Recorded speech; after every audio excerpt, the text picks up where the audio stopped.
दाऊद को गलायत से लड़ने के लिए किसी ने मजबूर नहीं किया, बल्कि उसका अंतर्मन उसे परमेश्वर के प्यार और शक्ति की गवाही देने को आगे ले गया।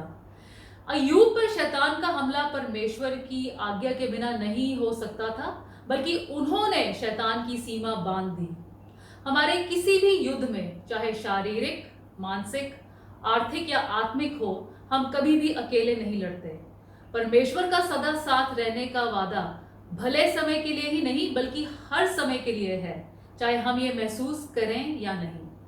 हमारे इस जीवन की हर लड़ाई हम परमेश्वर की सुरक्षा में कैसे लड़ते हैं, आज हम इसी विषय पे बात करते हैं। शुरू करते हैं परमेश्वर के वचन से। परमेश्वर का वचन हमने तिमोथियस के नाम पौलुस रसूल की पहली पत्री उसका 6वां अध्याय उसकी 6ठी आयत से लिया है। यहाँ इस प्रकार लिखा है, पर संतोष सहित भक्ति बड़ी कमाई है, क्योंकि ना हम जगत में कुछ लाए हैं और ना कुछ ले जा सकते हैं। यदि हमारे पास खाने और पहनने को हो तो इन्हीं पर संतोष करना चाहिए। पर जो धनी होना चाहते हैं वे ऐसी परीक्षा और फंदे और बहुत सी व्यर्थ और हानिकारक लालसाओं में फंसते हैं, जो मनुष्यों को बिगाड़ देती हैं और विनाश के समुद्र में डुबो देती हैं। क्योंकि रुपए का लोभ सब प्रकार की बुराइयों की जड़ है, जिसे प्राप्त करने का प्रयत्न करते हुए बहुतों ने विश्वास से भटक कर अपने आप को नाना प्रकार के दुखों से छलनी बना लिया है। पर हे परमेश्वर के जन, तू इन बातों से भाग और धर्म, भक्ति, विश्वास, प्रेम, धीरज और नम्रता का पीछा कर। विश्वास की अच्छी कुश्ती लड़ और उस अनंत जीवन को धर ले जिसके लिए तू बुलाया गया और बहुत से गवाहों के सामने अच्छा अंगीकार किया था। परमेश्वर के वचन को पढ़े और सुने जाने से आशीष हो। आमीन। पौलुस रसूल ने हमारे युद्ध को आत्मिक युद्ध बताया है। ये लड़ाई हम असल में किसके साथ करते हैं और क्यों करते हैं? संत मत्ती की इंजील उसका 10वां अध्याय उसकी 34 से आयत में प्रभु यीशु कहते हैं, जो शांति के राजकुमार हैं, वो कहते हैं, ये ना समझो कि मैं पृथ्वी पर मिलाप कराने आया हूं। मैं मिलाप कराने नहीं, पर तलवार चलवाने आया हूं। वो कहते हैं कि मैं आया हूं तो ये सब कुछ होगा ही।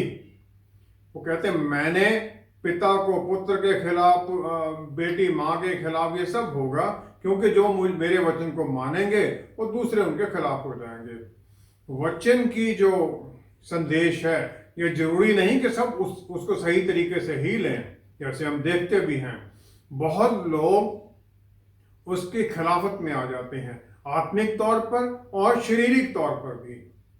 जो महायाजक, चीफ प्रीस्ट थे परमेश्वर के भवन में यरूशलेम में, जिनका काम था परमेश्वर की आराधना करना, उन्होंने ही परमेश्वर के खिलाफ भीड़ को इकट्ठा कर दिया कि उन्हें सलीब पर चढ़ा दिया जाए।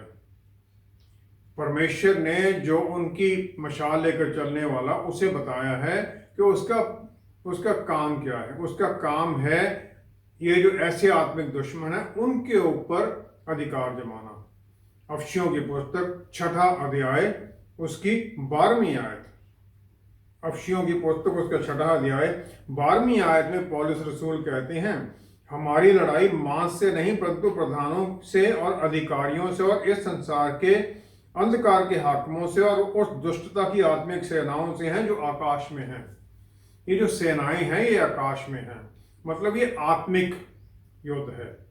लेकिन ये हमारे खिलाफ हैं क्यों? उत्पत्ति 1 अध्याय 31वीं आयत में परमेश्वर ने सब कुछ बनाने के बाद में देखा और कह दिया, बहुत सुंदर है। उस समय इंसान के अंदर एक ही इच्छा थी, जैसे यहूदी लोग यज्जर टोब कहते हैं। यज्जर टोब का मतलब है अच्छा काम करना, अच्छाई करना। उत्पत्ति 2:18 में फिर परमेश्वर ने देखा, उन्होंने कहा, ये अच्छा नहीं कि इंसान अकेला हो। अच्छा या अच्छा नहीं, बुरा नहीं कहीं पर भी। जब बुरे और गुड एंड इवल की जब ज्ञान आ जाता है पाप के द्वारा, उसके बाद में बुराई शुरू होती है। और फिर यज्जर हारा, जो दूसरी प्रवृत्ति है इंसान में, वो आ जाती है। वो है बुराई करने की प्रवृत्ति। अब इन दोनों में इंसान के अंदर लड़ाई शुरू हो जाती, अच्छा करूं या बुरा करूं। एजेकियल नबी की पुस्तक 28वां अध्याय 12 से 14वीं आयत में, जो जब भी कुछ बनाया गया, जो परमेश्वर ने सबसे पहले जो बनाया वो था कवरिंग खरूब, छाने वाला खरूब। सुंदर था, बुद्धिमान था, और उसी समय पहचान की जो क्राइसिस थी उसने शुरू कर दी। पहला एंजल था वो अहंकार से भर गया और अपनी पहचान परमेश्वर से बाहर खोजने लगा, और फिर वो परमेश्वर की रोशनी से निकलकर अंधेरे में चला गया।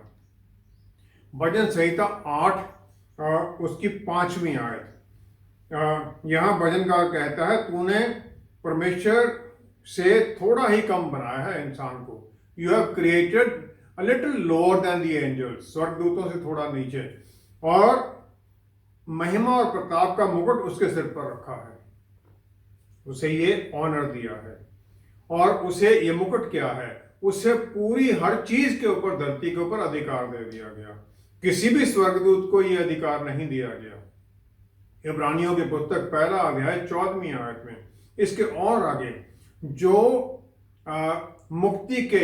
मुक्ति पाने वाले लोग हैं, जो विश्वासी हैं प्रभु यीशु में, उन सबको और आशीष दे दी कि जो स्वर्गदूत हैं वो उनकी टहल के लिए हैं।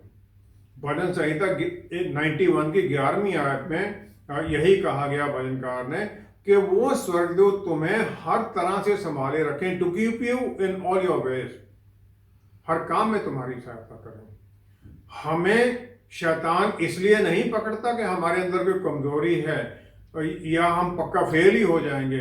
वो इसलिए, वो जानता है कि जो छोटे से छोटा विश्वासी भी है, प्रभु यीशु ने कहा वो बड़े से बड़ा, पुराने नियम के संतों से बड़ा है वो, क्योंकि उसके अंदर पवित्र आत्मा परमेश्वर वास करते हैं, और परमेश्वर के राज्य में उसका जो आदर है ऊंचा है। और वो ये भी जानता है कि हमारी जो अनंत काल का जो हमारा जीवन है वो स्वर्ग राज्य में परमेश्वर के साथ है, और वो जानता है कि उसने कहाँ जाना है, उसने नरक की आग में ही जाना है, और वो हमें भी उसी तरफ ले जाना चाहता है और तरह तरह के हथकंडे चलाता है। पहला पत्रस 5वां अध्याय 8वीं आयत में पत्रस रसूल उसे गरजता हुआ सिंह कहते हैं कि वो ढूंढता है किसे मैं पकड़ लूं। उत्पत्ति 3 की 15 में प्रभु यीशु ने शैतान का शिर कुचल दिया, वो है उसे ओवरवेल्म, पूरी तरह से उसके ऊपर अधिकार जमा लिया। और अब जो वो शैतान आता है गरजते शेर की तरह, वो ये देखता है कौन डर से मेरे से छुप जाएगा।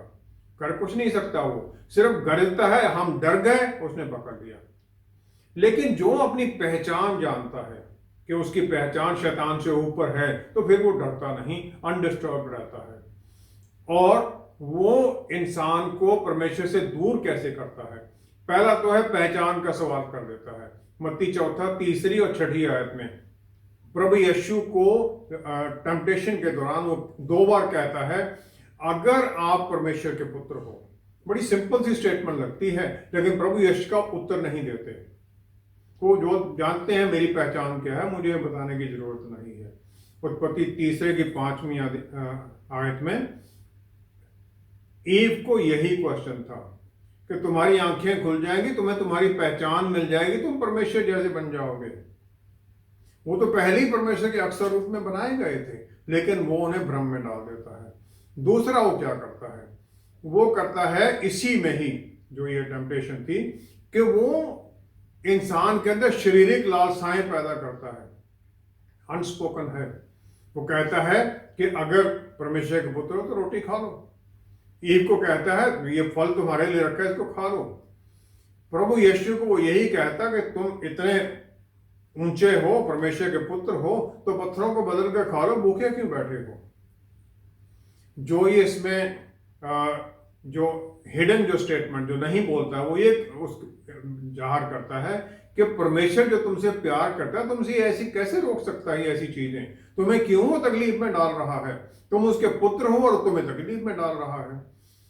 तो वो शॉर्टकट लगाने की कोशिश करना चाहता है। जो शैतान का मकसद क्या है? वो हमारी जो पहचान है परमेश्वर में, उससे दूर करना और अपनी काबिलियत में काम करना शुरू कर देना। और ये कि ना तो परमेश्वर में क्षमता है और ना ही वो करना चाहते हैं कि अपने बच्चों को आशीष दें। और इसी में दूसरा पॉइंट आ जाता है कि परमेश्वर के बच्चों का अधिकार क्या है, और फिर वो मिसकोट कर देता है। और मत्ती 4:6 में वो यही तरीका इस्तेमाल करने की कोशिश करता है 91 भजन को 11वीं 12वीं आयत को, कि स्वर्गदूत तुम्हें पकड़ लेंगे। वो ये नहीं एक लाइन उड़ा देता है कि वो तुम्हें तुम्हारे हर काम में संभाले रखेंगे, उस लाइन को ही खत्म कर देता है कि स्वर्गदूतों का काम तुम्हारे साथ में सहायता करते हुए हर काम करने में सहायता करना नहीं है। हमारे विश्वास के चाल चलन में स्वर्गदूत हमारी सहायता करते हैं, उल्टे सीधे कामों में नहीं। उत्पत्ति 4 3 से 7वीं आयत में कायन आदम और ईव का फर्स्ट बॉर्न है, पहलौटा है। वो एक ऑफरिंग लेके आ जाता है परमेश्वर के सामने, कुछ भी, सब्जियों में से कुछ भी, फ्रूट में से। जो हावेल है उसका भाई, वो फर्स्ट बॉर्न लेके आता है अपनी भेड़ बकरियों का। परमेश्वर उसकी जो भेंट है उसे स्वीकार नहीं करते, इनकार नहीं करते, लेकिन स्वीकार भी नहीं करते। तो उनकी इच्छा ये है कि जो हमारे पास बच गया है उसे वो आशीष दें। वो तभी आशीष दे सकते हैं अगर हम उनके तुल्य उन्हें कुछ दें। अगर हम कूड़ कबाड़ परमेश्वर को पकड़ाने की कोशिश करेंगे, हम कैसे समझ सकते हैं कि हमें वो आशीष करेंगे? क्या हम जो सबसे बेस्ट नहीं है उसे कम भी परमेश्वर को दे सकते हैं? सवाल शैतान यहां पर कर देता है। वो कहता है कि तुम्हारे पास बेस्ट है, तुमने मेहनत की है, तुम्हारी मेहनत है, परमेश्वर का क्या है इसमें, क्यों दो उसको? तुम्हारी तनख्वाह है, दशमांश तुम क्यों दो? और फिर वो जो ग्रेटिट्यूड का होना चाहिए एटीट्यूड, धन्यवाद का एटीट्यूड होना चाहिए, उससे परे कर देता है। होशे 6 आयत में परमेश्वर इंसान में दया और परमेश्वर का ज्ञान देखना चाहते हैं। दूसरी तरफ शैतान चाहता है कि हमारे अंदर अपना सेल्फिशनेस आ जाए और दूसरों के बारे में हम सोचे ही ना। व्यवस्था विवरण 15 पहली 3 आयत में परमेश्वर की आज्ञा है कि हर 7वें साल तुम जितने उधार दोगे, जितने कर्जे हैं उन्हें छोड़ दोगे, खत्म हो जाएगा 7वें साल में। और जितने लोगों ने लिया है उन्हें स्वतंत्र कर दिया जाएगा, दास रिलीज कर दिए जाएंगे। अब शैतान 6 साल में ये मन में विचार डालने लग जाता है कि अगर कोई, अब 6वां साल तो हो गया, अब 6-7 महीने बचे हैं, अगर इसने पैसे नहीं दिए, तेरे पैसे डूब गए, तो ये कह दे कि भाई मेरे पास तो है ही नहीं, अब मैं नहीं दे सकता। तो शैतान इस प्रकार हमें सेल्फिश बनाने लग जाता है। दूसरा तरीका है शैतान का कि हम दूसरे सोर्स देखने लग जाएं ताकि हमारी जो प्लान है उसे जल्दी से फटाफट पूरा कर लिया जाए। सारा अब्राहम को कह देती है कि हागार से बच्चा पैदा कर ले, और इस्माइल पैदा हो जाता है। और इस्माइल अरब्स हैं जो कि इजरायलियों के साथ सदा से लड़ रहे हैं। और मत्ती 4 आयत में शैतान प्रभु यीशु को ऊंचे पर्वत से जितने राज्य हैं उनकी महिमा सबको दिखा देता है। वो कहता है मेरी आराधना कर लो, मैं तुम्हें सब दे दूंगा। शॉर्टकट लगाओ, तुम यहाँ पर आए हो अपना राज्य स्थापित करने के लिए, करो स्थापित, आज ही स्थापित हो जाएगा, कोई किसी परेशानी की जरूरत ही नहीं है। वही हमारे मन में डालता है, वेट मत कर, उल्टा काम कर, रिश्वत ले ले, धनी हो जा। क्रिएशन का जो पहला पाप था वो अहंकार था शैतान का, जो उसे 1/3 स्वर्गदूतों के साथ खिलाफत में ले जाता है परमेश्वर के। दूसरा जो पाप है क्रिएशन में वो था डर। और शैतान जानता है कि परमेश्वर दयालु हैं, और इसीलिए वो दूसरों को ये प्रूव करने के लिए लगा रहता है कि जो पाप रहित जीवन तो जीना मुश्किल है, असंभव है। परमेश्वर के पुत्र ने आके उसे ये गलत साबित कर दिया कि पाप के बिना जीवन जिया जा सकता है, और फिर उन्होंने हमारे लिए भी रास्ता खोल दिया कि हम भी इस प्रकार पाप के बिना जीवन जी सकें और शैतान की गलत बातों में ना आए, और विश्वास की लड़ाई में फिर हम जीत में आगे बढ़ते ही जाएं। यीशु पाक है, तू पाक है, सजदों पे सजदे करो। यीशु पाक है, तू पाक। इस विश्वास की लड़ाई में हमें किन बातों का ध्यान रखना चाहिए कि हम अनंत काल की जीवन की आशीष को पकड़े रहें। फिलिपियों की पुस्तक उसका दूसरा अध्याय 12वीं-13वीं आयत में पौलुस रसूल कहते हैं, अपने अपने उद्धार का कार्य पूरा करते जाओ, डरते और कांपते हुए, क्योंकि परमेश्वर ही है जिसने अपनी स्वेच्छा निमित्त तुम्हारे मन में इच्छा और काम दोनों बातों के करने का प्रभाव डाला है। अपने अपने काम का, अपने उद्धार का काम पूरे करते जाओ। लड़ाई उद्धार पाने के लिए नहीं है, लेकिन जो प्रभु यीशु ने हमारे अंदर वो सलीब के द्वारा काम पूरा कर दिया है, उसे आगे बढ़ाने की है। परमेश्वर के अनुग्रह का काम मेरे अंदर हो गया है, पवित्र आत्मा मेरे अंदर आ गए हैं, मुझे पापों की क्षमा मिल गई है। अब मुझे इसे अपने जीवन में बाहर दिखाना है ताकि मेरे कामों में वो जाहिर हो। दूसरा जो इसका हिस्सा है, अपनी मुक्ति के लिए, अपने उद्धार के लिए मुझे काम करना है। आमतौर पर लोग दूसरों की चिंता में लगे रहते हैं, अपने जो प्राण है उसके बारे में सोचते ही नहीं कि मेरे जीवन में भी कुछ बदलाव आ रहा है। तीसरी बात इसमें है, कांपते हुए। यह ना हो कि कहीं मैं फेल ही हो जाऊं, यह ना हो कि मैं आनंदित होता रहूं कि बस सब कुछ सही है, और जब मैं परमेश्वर के सामने पहुंचूं तो वो कह दें और हम कहें हमने आपके नाम में इतने अचंभित काम किए थे, वो कहें दूर हो जाओ, मैं तुम्हें जानता नहीं। परमेश्वर का पुत्र होते हुए मुझे इस प्रकार जीना है कि किसी तरह भी परमेश्वर के राज्य का, उनके परिवार के नाम पर कोई बट्टा ना मेरे काम से लग जाए। 13वीं आयत में पौलुस रसूल कहते हैं कि जो परमेश्वर हमारे भीतर काम करते हैं वही मन में इच्छा और काम दोनों बातों को करने का प्रभाव डालते हैं। इच्छा भी वही डालते हैं, उसके लिए करने के लिए बल भी हमें देते हैं। इसीलिए हमें अपनी मुक्ति का काम वर्कआउट बाहर करना है, और कांपते हुए, डर से कांपते हुए, कहीं मैं फेल ना हो जाऊं। जो जिंदा स्रोत है अनुग्रह का, वो हमारे भीतर है, और ये सोर्स जो है कभी खत्म होने वाला नहीं है, अनंत काल तक ये चलता ही रहना है, और इससे हम बाल्टी भर भर निकालते रहे, उनका अनुग्रह कभी खत्म नहीं होगा, क्योंकि वो मेरे भीतर काम करते हैं। तो मेरी जिम्मेवारी और बढ़ जाती है कि मैं कहीं विकेड और लेजी सर्वेंट, जो मत्ती 25 में 24 से 30 में प्रभु यीशु ने कहा, मैं कहीं वैसा ना बन जाऊं कि मैं कुछ करूं ही ना। परमेश्वर हमें बल देते हैं, हमें बदलाव में ले जाते हैं, हमारी इच्छाओं को बदलते हैं ताकि फिर हम काम करें। ये पैसिव एक्शन नहीं कि पड़े हुए, लेकिन परमेश्वर को आनंदित करने के लिए है, जो आनंद वो हमारे कामों को देखकर खुश होते हैं फिर। और ये जो विश्वास की अच्छी लड़ाई है, ये पाप से दूर दौड़ना है, शारीरिक लालसाओं से परे भागना है, और पीछे चलना है धार्मिकता के, विश्वास में, प्यार में, शांति के पीछे चलना है। दूसरा तिमोथी 2 अध्याय 22वीं आयत में वही कहा है पौलुस रसूल ने। शैतान हमारे मन में ये विश्वास डालता है कि पाप की क्षमा तो मिल ही जानी है, तो जल्दी क्या है, क्यों ना अभी कुछ साल आनंद किया जाए और आखिर में जाकर बुढ़ापे में परमेश्वर के साथ जुड़ जाएंगे। लूका 12 की 19-20 में एक अमीर आदमी है जो कि स्टोर बनाता है बड़े बड़े, कि जो मुझे आशीषें मैं उस पर रख लूंगा, बाद में फिर मैं आनंदित रहूंगा। लेकिन परमेश्वर कह देते हैं आज ही तुम्हारा प्राण तुमसे ले लिया जाएगा। क्या गारंटी है कि मुझे अगला सांस आएगा? क्या गारंटी है कि कल का दिन मैं देखूंगा? तो आज ही मौका है, अभी इसी समय, आज नहीं इसी समय मौका है कि मैं तौबा करूं, प्रभु यीशु को मान लूं अपना उद्धारकर्ता, और उनके साथ जुड़कर अपना अनंत काल का जीवन तो ठीक कर लूं, और फिर उनकी आशीषों में इस समय के जीवन को भी ठीक करूं। शैतान के जो काम है, हमारा जो वर्टिकल परमेश्वर के साथ रिलेशन है उसे भी खराब करना है पाप के द्वारा, और जो दूसरों के साथ रिश्ता है उसे भी खराब करना है अहंकार में, डर में, माफी ना देना। क्योंकि किसी ने कुछ गलत कर दिया तो हम तो बस उसके साथ लड़ने लग जाएंगे।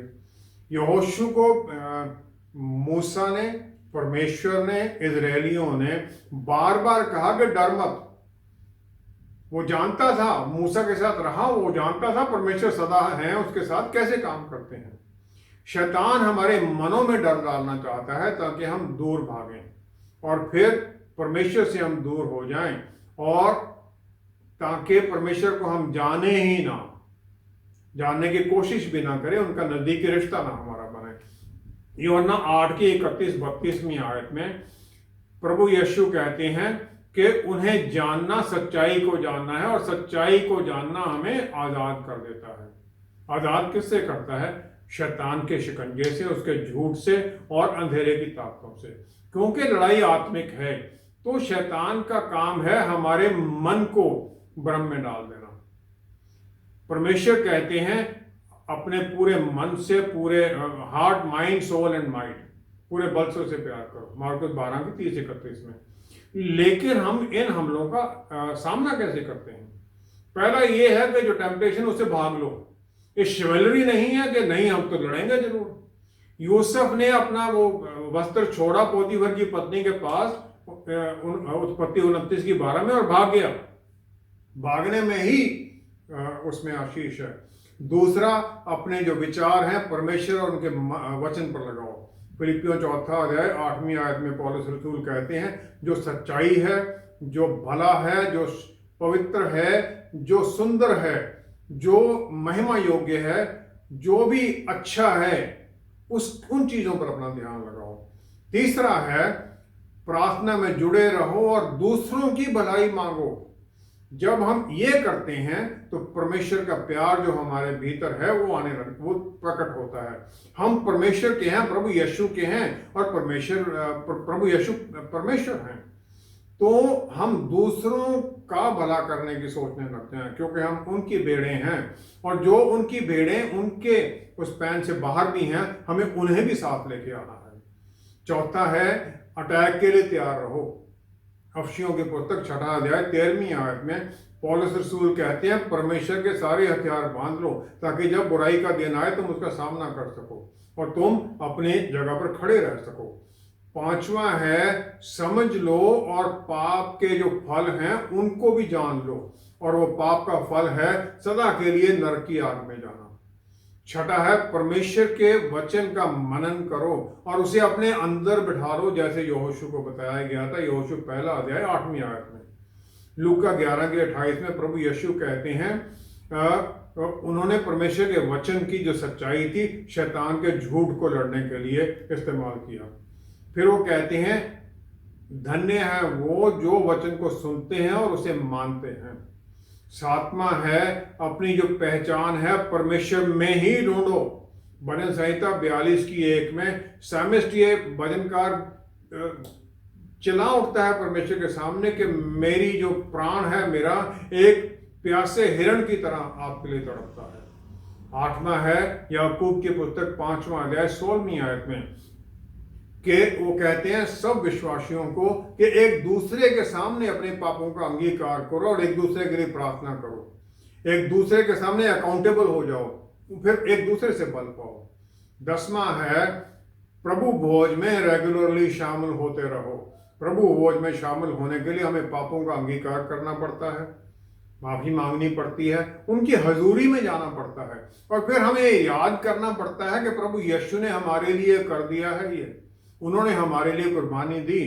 प्रभु यीशु ने कहा मेरे my flesh and drink my blood, जो ये करते हैं वो मुझ में बने रहते हैं और मैं उनमें बना रहता हूं।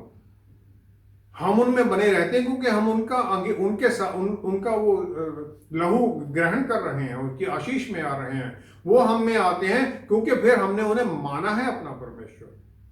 तो हम ये सब काम करते रहें तो शैतान के हमलों से बचे रहते हैं और विश्वास की लड़ाई में फिर हम जीत में आगे बढ़ते हैं। ये सब जानते हुए भी हम असफल क्यों होते हैं और इससे हम कैसे बच सकते हैं? हमारा प्रोग्राम देखने वाले एक भाई हैं जिन्हें डर का हमला होता रहता है। उस डर के कारण उनकी सेहत पर भी असर पड़ रहा है और पूरे परिवार की शांति भी भंग हो रही है। दूसरा कुरिन्थियों 10:4 में जो ग्रेट फाइटिंग अपोस्टल है पॉल, उन्होंने कई अपने जीवन में क्रिटिकल लड़ाइयां लड़ी और वो कहते हैं कि परमेश्वर ने हमें जो हथियार दिए हैं वो उन्हें हम पहने। वो हथियार इस दुनिया के नहीं हैं, वो परमेश्वर में बलवंत करने के लिए हथियार हैं और स्ट्रॉन्ग होल्ड्स को तोड़ने के लिए हैं। लेकिन ये स्ट्रॉन्ग होल्ड्स है क्या है? जो लड़ाई है हमारे माइंड के ऊपर है, विचारों के ऊपर है। तकरीबन 150 बार वचन में लिखा गया है सोच विचार के बारे में और माइंड के बारे में। पहला कुरिन्थियों 12वां अध्याय 10वीं आयत में जो आत्मिक गिफ्ट है, आत्माओं का ज्ञान, वो भी इसी के बारे में है। शैतान हमारे मन में बुरे विचार डालता है और ये इस प्रकार है जैसे कि ऊपर में पक्षी उड़ रहे हैं, लेकिन पक्षी तभी घोंसला बनाएगा अगर हम उसे बनाने देंगे। एक एक पीस करके वो लेके आता है, एक एक विचार हमारे मन में शैतान डालता है, फिर वो कंट्रोल बन जाता है। और ये जो गढ़ तोड़ना है ये लगातार करना पड़ता है। सबसे पहला इसमें स्टेप है मन को नया करना। दूसरा कुरिन्थियों 10वां अध्याय 5वीं आयत में कास्टिंग डाउन है, डिस्कार्ड करना आर्गुमेंट, जो भी उसने हमारे विचार डाले हमारे मन में पाप वाले, उन्हें डिस्कार्ड कर देना, वचन पर केंद्रित होना। दूसरा है सब विचारों को प्रभु यीशु की आज्ञाकारिता में लेके आना। परमेश्वर की तरफ से इंसान को ये माइंड बहुत बड़ा गिफ्ट दिया गया है और इसी को ही शैतान अटैक करता है। तो पहला स्टेप है रोमियो की पुस्तक 12वां अध्याय 2री आयत में वो कहते हैं इस दुनिया के अनुसार मत चलो, लेकिन तुम स्वर्गराज के कामों के अनुसार चलो और अपने मन को नया करते जाओ। हर एक गेम में डिफरेंट लेवल हैं, स्कूल लेवल है, college level, university level, state level, national level. इस प्रकार वो तैयारी करते जाना है। हमें भी पहले जब हम वचन में आए थे, विश्वास में आए थे, कम थे, तो हमें दिन प्रतिदिन बढ़ता जाना है और ये ट्रेनिंग और ज्यादा होती रहनी है। और ये ट्रेनिंग है वचन को पढ़ना, उस पर मनन करना और आत्मा के द्वारा बदलते जाना। इसका मतलब पहला तो ये है कि ये जो रिन्यूइंग है इसमें कोई लिमिट नहीं है। दूसरा ये है कि जो हमें दिया गया है वचन को, उसे संभालना, शैतान के झूठ को उस पर हावी होने नहीं देना है। अब दूसरा स्टेप क्या है? दूसरा स्टेप ये है प्रोटेक्शन और सेफ्टी उस अनुग्रह, उस ट्रेजर की जो परमेश्वर के ज्ञान के द्वारा हमें मिला है। और ये हम अफसियों की पुस्तक 6वां अध्याय 17वीं आयत के अनुसार करते हैं। मुक्ति का टोप पहनते हैं जो कि प्रभु यीशु के द्वारा हमें मिला है। मुक्ति अश्योर्ड है, कोई शक नहीं उसमें होना चाहिए। दूसरा है प्रार्थना के द्वारा, फिलिपियों 4:7 में अपनी सब चिंताएं प्रार्थना और धन्यवाद के द्वारा परमेश्वर के सामने रख देना। तीसरा है पहला पत्रस 1:13वीं आयत में तैयारी करना। वो कहते हैं अपने मन के gird up the loins of your mind, अपने मन की कमर बांध लो और फिर परमेश्वर में अपना विश्वास करो। चौथा है केंद्रित करो परमेश्वर के ऊपर, इस दुनिया के ऊपर मत करो। कोलोसी की पुस्तक 3रा अध्याय 2री आयत में। और ये मतलब नहीं है कि दुनिया की जिम्मेवारियां छोड़कर भागे और जंगल में, ये है कि वचन के ऊपर मनन करो। जब हमारा मन में परमेश्वर के वचन बैठे हैं तो फिर हम हर तरह के शैतान के अटैक का सामना कर सकते हैं। हम सच्चाई पर केंद्रित करते हैं तो फिर पक्षी आके हमारे मन में घोंसला नहीं बना सकते हैं। इसलिए हर रोज परमेश्वर के अनुग्रह को मांगो, पवित्र आत्मा परमेश्वर की आशीष को मांगो, दूसरों के लिए प्रार्थना करो और फिर हम भी सक्षम होते जाते हैं प्रार्थना के लिए। प्रार्थना में आइए हम प्रार्थना करें। पिता परमेश्वर, हम आपका धन्यवाद करते हैं हर आशीष के लिए, हमें बल देने के लिए, दिन प्रतिदिन बदलने के लिए, और फिर वो गवाहों का बादल जो स्वर्ग में हमें उत्साहित करने के लिए, हमें हर तरह की आशीष देने के लिए तालियां बजा रहे हैं, ताकि हम इस लड़ाई में आगे ही बढ़ते जाएं आपके बल में। हाँ प्रभु, आपका हाथ हमारे ऊपर बना रहे। जितने लोग हम जुड़े हुए हैं इस प्रोग्राम के द्वारा, हम आपके बल में हर दिन नया होते जाएं। आपका अनुग्रह और पवित्र आत्मा परमेश्वर की भरपूरी हर दिन हमारे ऊपर नई हो, ताकि हर दिन की नई लड़ाई में फिर हम उस जीत के स्थान पर बने रहें प्रभु यीशु जो आपने हमें दिए है। पिता परमेश्वर, सब कुछ हमारे उद्धारकर्ता प्रभु यीशु के प्यारे नाम में मांगते हैं। आमेन, आमेन, आमेन। परमेश्वर ने हमें अपनी आत्मा हमारे अंदर इसीलिए भेज दिया कि हम उनकी गाइडेंस में इस आत्मिक युद्ध में जीत में बने रहें। लेकिन लड़ाई तो हमें ही लड़नी है, चाहे बल परमेश्वर देते हैं।